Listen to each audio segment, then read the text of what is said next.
Chapter 25. Research, Emma repeated as a silent mantra when Aidan helped her out of the SUV.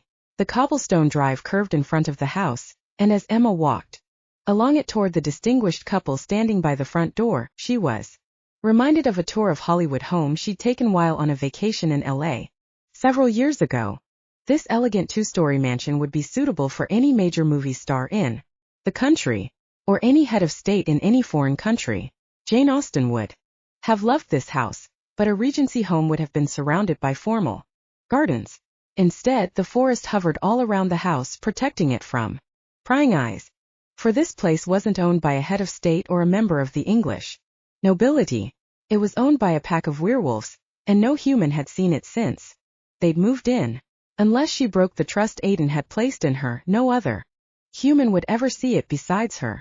Although she had to be careful not to behave like a reporter gathering information, she felt a certain responsibility to record every detail she could remember. She wouldn't ever present it as fact, but she could certainly disguise it as fiction. She would get to write about this house and the werewolves who lived here because Aidan had promised that her publishing career would continue. She was choosing to believe he'd make good on that promise. So she took in the butterscotch color of the stone, the steep pitch of the red slate roof dusted with snow, the twin chimneys rising high into the air, the multi-paned windows catching stray beams from the setting sun, and the twin wrought iron balconies at each end of the house. She wondered whether she'd be given a bedroom with a balcony. The romantic in her had always yearned for one. As she neared the front door, Fiona Wallace stepped forward and held out her hand. "Welcome to our home, Emma Gavin." Emma clasped Fiona's hand and felt quiet strength there.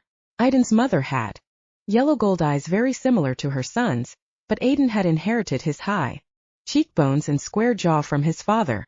After Emma shook hands with Fiona, Howard Wallace extended his hand to her. His grip spoke of power that was all the more intimidating because he didn't flaunt it with a crushing handshake. Here was a man used to being in command, and she sensed that he didn't like losing control of a situation the way he'd obviously lost control of this one. "Thank you for coming," he said simply. His gray eyes seemed to see right through her. She doubted he missed much, so she'd be wise to be perfectly honest with him. "I don't know that I had a choice." His laugh was deep and infectious, rumbling upward from his barrel chest. "True enough. But now that you're here, let's get you inside and find some wine and a warm fire, shall we?" Emma could see why Aidan's father was such a successful businessman. He operated on the assumption that everyone agreed with his plan, whatever that might be. In this case, Emma found herself ushered inside and guided along a marble hallway. Someone took her coat, and then seamlessly, she found herself in a cozy sitting room where a cheerful blaze crackled in a large stone fireplace. She chose what turned out to be an infinitely comfortable easy chair, sat down, and took stock of her surroundings. Fine art, predominantly landscapes, adorned the walls. The furniture looked very Ethan Allen, but Emma suspected it was far older than that. She couldn't have scripted a gracious welcome any better if she'd written it herself. Someone, perhaps a butler of sorts, appeared at her elbow and asked whether she preferred red or white. She chose red, and shortly thereafter was sipping an exceptional wine as yet another person, female werewolf, probably, served some kind of wonderful pâté on thin slices of rustic bread. Searching for Aidan, she found him leaning against the mantel, wineglass in hand, as he talked with his father and Rourke. Emma had been spared the burden of making any conversation for the time being, and she was grateful to be allowed to get her bearings. But such a period of calm couldn't last. Fiona took a seat in the chair next to Emma's, settled back with a sigh, and took a hefty swallow of her white wine. "How was your trip from Chicago?" A memory of the oral sex with Aidan flashed into Emma's mind, and she quickly squelched it. "Fascinating," she said. "I've never flown in a private jet before. Aidan hates flying. When he was a little boy, I used to sing nursery rhymes to him during the entire flight so he wouldn't freak out." Emma decided sharing her method for soothing a jumpy Aidan wouldn't be a great idea. She angled herself so she could look squarely at Fiona, mother of Aidan, wife of Howard, matriarch of the Wallace pack. If Emma left out the last part of that description, she'd have no problem picturing the nursery rhyme singing going on, but trying to imagine a werewolf mother singing Ring Around the Rosie blew her circuits. You look dubious, Fiona said. Being a vocabulary junkie, Emma appreciated the use of the word dubious. She might get along with Fiona, except she'd never get the chance. I'll admit I'm in over my head. I thought werewolves you basically were imaginary. I'm sorry you discovered otherwise, Emma. It complicates things. The wine on a somewhat empty stomach had apparently affected Emma's good judgment because she leaned toward Fiona and asked quite clearly, "Will I be killed?" Fiona recoiled in obvious horror. Good heavens, no. Did someone say that? Yes, as a matter of fact. Aidan told me some pack members were suggesting that was the best way to handle the problem. Fiona tisk-tisked and shook her head. It's certainly not. You're a well-known author. There would be all kinds of media interest and police investigations if you turned up dead. Emma blinked. So it was fear of reprisal that kept her from ending up in a shallow grave on the Wallace estate. She supposed that was some comfort. Emma, I have to know. Fiona lowered her voice. I have to know exactly how you feel about my son. Emma decided to hedge on that one. What do you mean? She still might not be out of the woods, so to speak. If she admitted to having a major crush on Aidan, she might be wiped out on the grounds of sheer audacity. She'd figured out from the fact that no humans had set foot in this house that humans shouldn't be jonesing on werewolves. Just wasn't done. I've seen the way he looks at you, Fiona said. And I've seen the way you look at him. Unless my instincts are off, which is always possible now that I'm going through menopause, you two have forged a bond. Not exactly. Better to defuse this potential bomb. Aidan needs to find a werewolf mate, and I would never want to interfere with that in any way. Bullshit. Excuse me. Emma Gavin, you're crazy in love with my son, and if you could figure out a way to be with him permanently, you'd grab it. Am I right? Oh God. Emma drained her wineglass. Am I right? Emma turned her head to discover Fiona watching her the way a hawk watches a rabbit. Yes, you're right. But I'm not an idiot. I realize Aidan is the crown prince of the Wallace pack. Hooking up with me gets him absolutely nowhere. In fact, it causes him an untold amount of problems. So all I want is to disappear from his life so he can get on with finding the perfect she-wolf or whatever it is you call his mate. Fiona nodded. That would indeed be wonderful and a great solution to the sticky situation we're in, except for one thing. Which is, my son is crazy in love with you. Everything in Emma rebelled at that idea. She shook her head violently. No. No, he's not. That would be a disaster. I will protect you with my life. But that was duty, not love. Wasn't it? I completely agree it's a disaster, Fiona said. You're miles away from the daughter-in-law I had in mind. Nadia is the daughter-in-law of my dreams. Emma didn't like that any better than the concept of Aidan being crazy in love with her. He doesn't love Nadia, at least not in the way a man should love a woman he plans to marry and spend his life with. I'd go so far as to say he never will love Nadia that way. To think of him marrying Nadia would be a tragedy. Fiona sipped her wine. So what's he supposed to do, be a lone wolf with nobody to keep him warm at night? Of course not. There are plenty of fish in the sea. Or werewolves in the woods. I'm sure there's a perfect mate out there waiting for him once he no longer has the responsibility of Nadia hanging like an albatross around his neck. Fiona said again. She finished her wine and signaled to someone on the other side of the room. I don't think you understand the werewolf way, my dear. No, but I'd like to. Rourke warned me not to ask too many questions, but I'm a writer. I'm all about the questions. She accepted another glass of wine from the butler-type person who arrived with red for her and white for Fiona. Then let me tell you how a werewolf chooses a mate. Fiona took another hefty swallow of her wine. Fiona, are we going to have dinner soon? Because I haven't had a lot to eat today and this wine is potent stuff. We'll have dinner in about 15 minutes. Drink up. Okay. Emma took another sip. She didn't want to waste wine that tasted so good that she wouldn't be surprised if it was several $100s a bottle. Fiona raised a finger. Werewolf Mate Selection 101. I'm listening. Emma chalked this up as the absolute weirdest evening she'd ever had in her life, but it made for great research. The first thing is the smell. Oh. Emma couldn't ignore all the references Aidan had made to her scent. Howard chose me on scent alone. He also liked the way I looked. Fortunately, because that has a bearing on how the children will turn out, but my scent is what closed the deal. That got her attention. You and Howard didn't marry for political expediency. No, we married for lust and love and pheromones. Why do you ask? Because you expected Aidan to make a practical, politically beneficial marriage. How could you? Fiona drank more wine. Logically, the chemistry should have been there. We had both their birth charts done.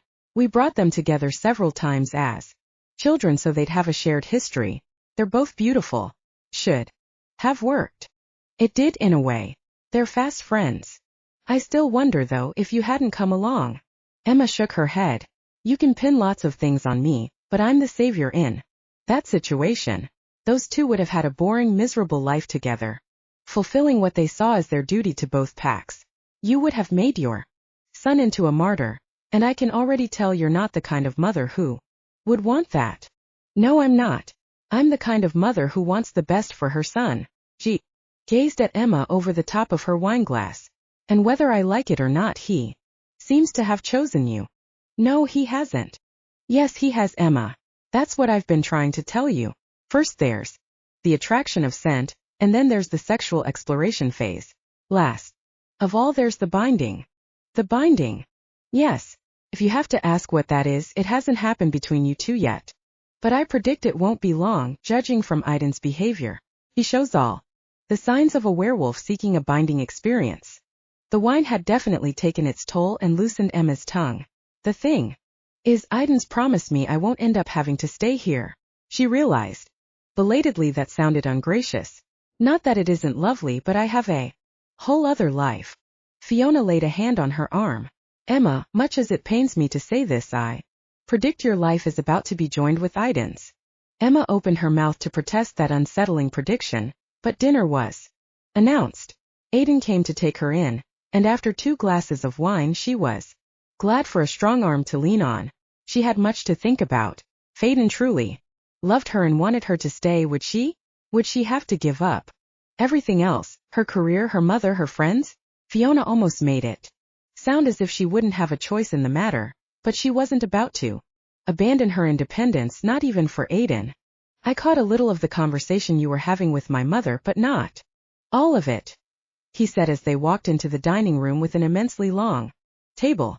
Fortunately, the places had been grouped at one end so they wouldn't have to shout at one another during the meal. All things considered, she's been very gracious. Emma glanced up at him. Although she's not happy about it, she claims you show all the signs of a werewolf seeking a binding, whatever that is. His eyes widened. Of course, I have no idea what she's talking about. Ido. Aidan helped her into a chair at the table. And she's wrong. That's what I thought. Of course he wouldn't consider marriage to a non-were. That simplified things, and no, she wasn't disappointed to discover she was right and Fiona was wrong. Well, maybe a little, but this was for the best.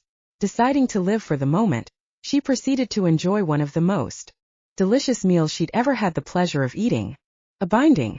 As always, his mother could read his moods better than anyone.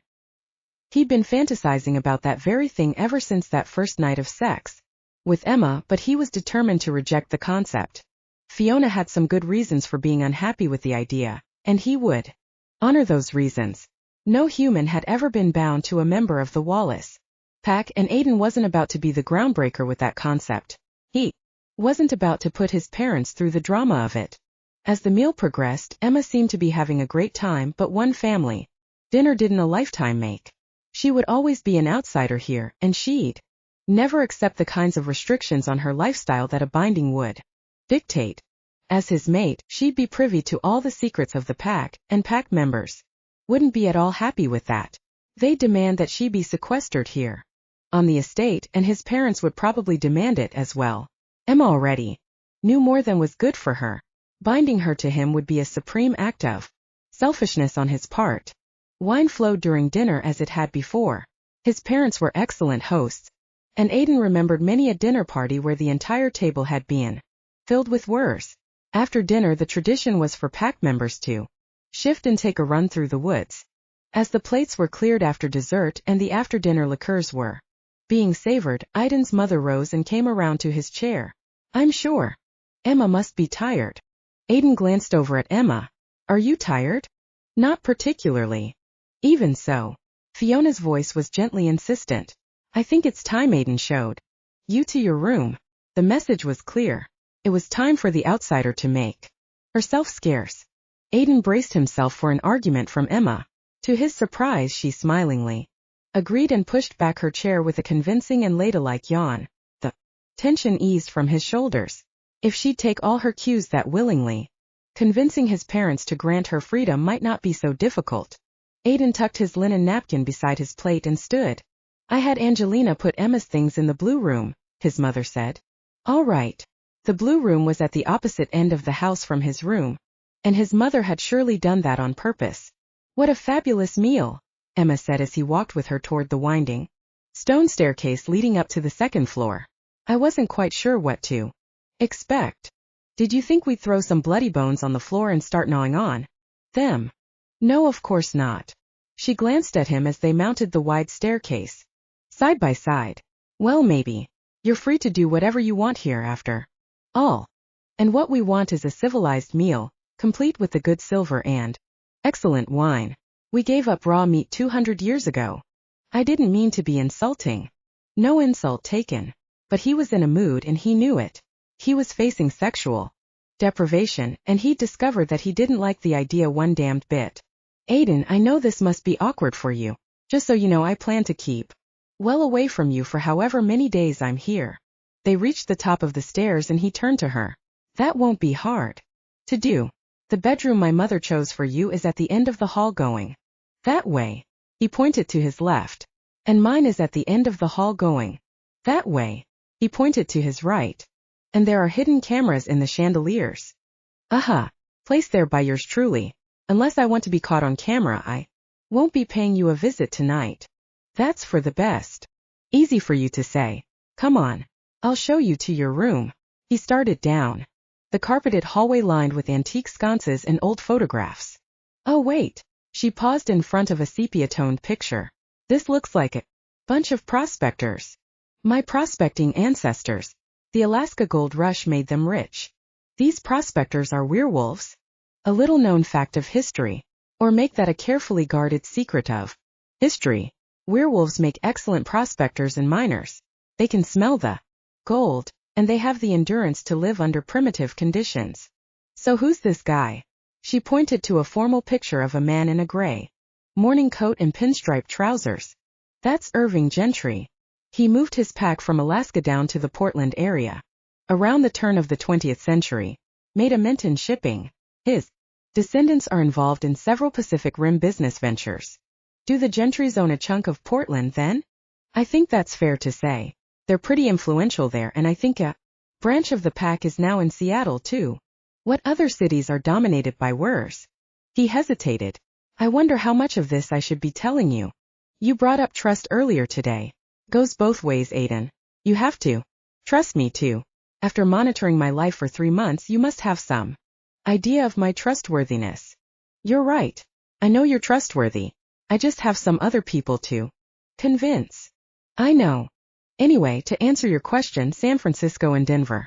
The Stillmans have holdings all over Colorado, in fact. I've heard rumors of a Stillman split. Because one faction wants to expand to Salt Lake City and another one likes the Jackson Hole area of Wyoming.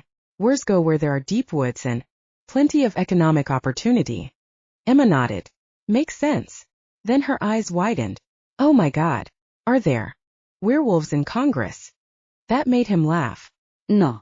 We contribute to campaigns, but we stay completely out of politics. Why? Think about it. The media follows politicians everywhere. We don't need that kind of attention. No, I suppose not. She wandered to the next picture. Whose? Emma, I don't mean to hustle you along, but unless I'm back downstairs soon, I'll be asked what took me so long. Then I'm screwed no matter what I say. I tell them the truth, they'll worry that I've given you too much information about our history. If I'm evasive, they'll think we were up here making out. Then let's get going. She turned immediately and started down the hall. Is it the room on the left or the room on the right? On the left. Oh, does that mean I have a balcony? She sounded so eager about it that his foul mood lifted a little. Yes. Juliet, you have a balcony. and that gave him an idea that lifted his mood a little more. Cameras were trained on the house, of course, and on each balcony as well, but the lens didn't pick up every single inch of the railing, and he knew where the blind spots were. Chapter 26. Aidan left without kissing her, which Emma thought was very wise. He didn't need to go back downstairs with extra hair curling out the front of his shirt. These people, or rather these werewolves, were his family. They knew better than anyone that he had a genetic predisposition to shift when aroused. Poor werewolf. Guys had it tough anyway, having to worry about whether a telltale bulge in their genes would announce their intentions. In addition to that, Aidan had to worry about growing hair and fangs. Closing the door to the room that had been assigned to her, Emma took a look around. Now this was what she called a bedroom. A large and ornate four-poster with a canopy was to be expected in a mansion, she supposed. The deep blue velvet hangings tied back with gold cords that could be released to create a cocoon of luxury must be standard mansion decor. But the bed was only the beginning. It took up about a third of the space, which left room for a cozy seating area in front of a blazing fire. Bookshelves on either side of the fireplace contained both leather-bound classics and current bestsellers in hardback. Many of her favorites were there, along with some she'd been meaning to read. The blaze in the marble fireplace was real, and a small supply of wood in a copper tub on the hearth invited her to enjoy the fire through the night. 2 wingback chairs upholstered in a blue and white print flanked a small walnut coffee table. The table held a tray containing an insulated carafe filled with, if her nose didn't deceive her, fresh coffee. A small pitcher of cream sat next to the carafe, along with a plate of 6 chocolate truffles on a white paper doily. Emma bit into one and discovered it was her favorite flavor, espresso. Aidan had indeed been paying attention during those 3 months of surveillance. Taking another small bite of the truffle, she wandered over to the door leading into the bathroom and sighed with pleasure. A clawfoot tub was another item on her wish list, and this one looked deep enough for her to sink up to her chin in bubbles. A dark wood and marble vanity surrounded a sink, hand-painted with forget-me-nots. All the amenities she could ever want were clustered in a basket on the vanity, including bubble bath. A thick white robe hung on a hook next to the tub.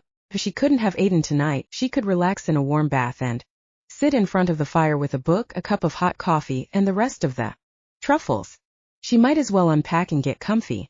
Back in the room, she opened a closet and found her orange suitcase and her laptop case on a shelf. Her clothes had been neatly hung in a row, with the exception of what she'd already worn. No doubt, those items were in the mansion's laundry being washed and pressed. Because her makeup bag was nowhere in sight, she returned to the bathroom and opened a drawer in the vanity. Sure enough, there it was, along with a hair dryer. She'd bet the mansion had its own generator and water supply so that the place could be totally self-sufficient. She was literally out in the middle of nowhere. No one, not her mother, her girlfriends, or her publisher, knew where she was or would even be worried about her. They thought she'd been spirited away to a tropical island by one of NYC's most eligible bachelors. Her isolation wasn't causing her to freak out exactly, but she was impressed by how thoroughly the Wallaces were able to close themselves off from the rest of the world except for the internet. Racing back to the closet, she flung open the door and grabbed her laptop case. Where it sat on the shelf next to her suitcase, it felt too light. Heart pounding, she unzipped it, knowing that she'd find it empty. They'd taken her laptop. She checked the pocket where she kept her backup flash drive, and that was gone too. Not cool. They'd stolen her book ideas. They'd swiped her research notes and emails which she needed to answer, and damn it, taking her laptop and flash drive was like ripping out her heart, and she wasn't putting up with that for even 1 second, let alone a whole night. She'd been a good sport up until now, but they were going to give her back that laptop, and they were going to do it tout de suite or heads would roll. She didn't care whether Aidan's mother had implied that Emma should go to her room like a good little girl and stay there until morning. She wasn't going to rest until she had her laptop back. As she walked into the hallway, she listened for the sound of voices and heard nothing. But the house was huge, so not hearing voices didn't mean the place was empty. She'd start with Aidan's bedroom. Marching to the end of the hall, she took her best guess and opened the door to her right, which would be the other balcony room. The minute she stepped inside, she knew it belonged to Aidan. She was no werewolf when it came to scent, but she'd grown fond of his, and she picked it up immediately. A light was on beside the large bed, a four-poster and canopy similar to hers. The room was appointed much like hers too, although manly greens and browns predominated. Aidan had a balcony too and a fireplace with two wingbacks and a coffee table arranged in front of it. Logs were laid for a fire, but it wasn't lit and the room felt vacant. Even so, she called his name. No one answered. Then she noticed something she'd missed in her first scan of her surroundings. The white dress shirt and dark slacks he'd had on when he'd left her in her room were draped across the end of the bed. But there was no light on in the bathroom and no sound of splashing water. Then from somewhere outside she heard a wolf howl. She ran to the French doors leading to the balcony and found them unlocked. With the best security system money could buy, the Wallaces didn't need locks. She opened the doors and stepped out, gasping as a cold wind sliced through her. Below her on the cobblestone driveway, 3 wolves paced restlessly by the front door.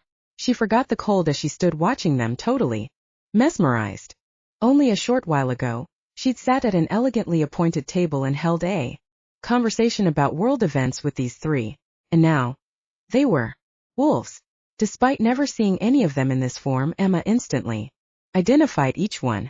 Howard had to be the large white wolf, who kept watching the front door, while Fiona, smaller and sporting a gleaming black coat, stayed close by. Rourke's blonde fur made him look ghostly white in the lamp's glow as he romped around in playful abandon, as if enjoying the fresh night air.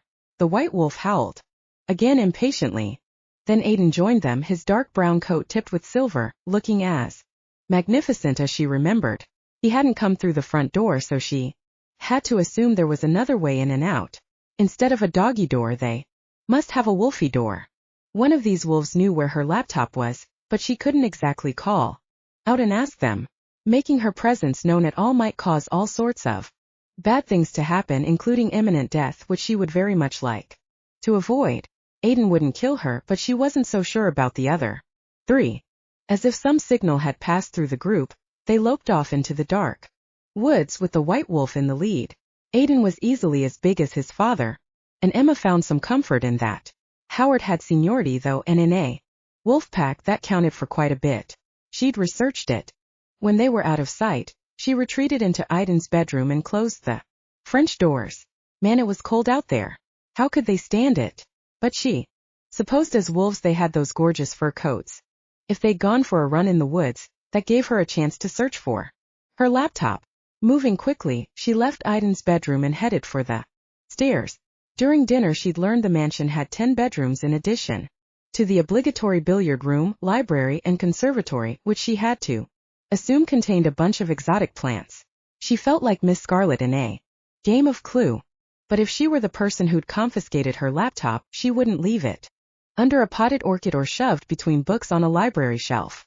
She'd put it in Howard Wallace's office, so she decided to look for that room first. Didn't take her long to find it on the ground floor. The room smelled of leather, imported cigars, and brandy. But if it contained her laptop, she wasn't going to get it without a hacksaw or a blowtorch. Howard's heavy wooden desk was locked, as was the wall safe she found behind a painting that looked like a Van Gogh original. Finally she realized that she was on a needle in a haystack mission, and her best strategy would involve returning to Aidan's room and waiting for him to come back from his family togetherness run. She climbed the stairs and made a quick trip to her room for a book to read before walking back down the hall. Without a fire going, his room was decidedly colder than hers, so she slipped off her shoes and climbed onto his bed, propping several pillows behind her back. She pulled the fluffy comforter over her knees.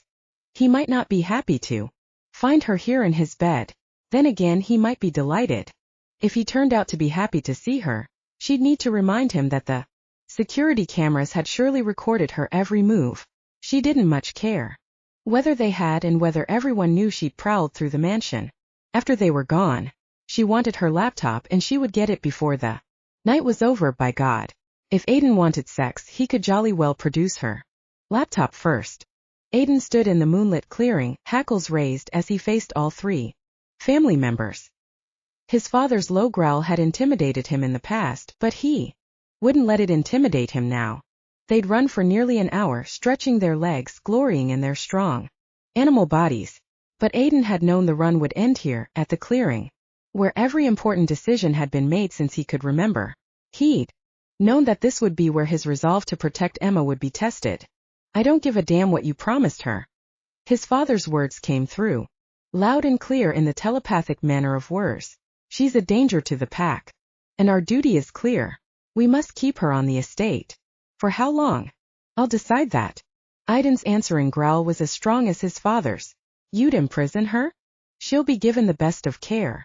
Then you might as well kill her now, because you will have taken away everything that she values, her bond with her mother, her writing career, her independence. She won't give a damn about the luxurious surroundings if she doesn't have those things. Are you prepared to take her life? Aidan knew he wouldn't let that happen, but he had to throw out the challenge to make a point. Howard glared at his son.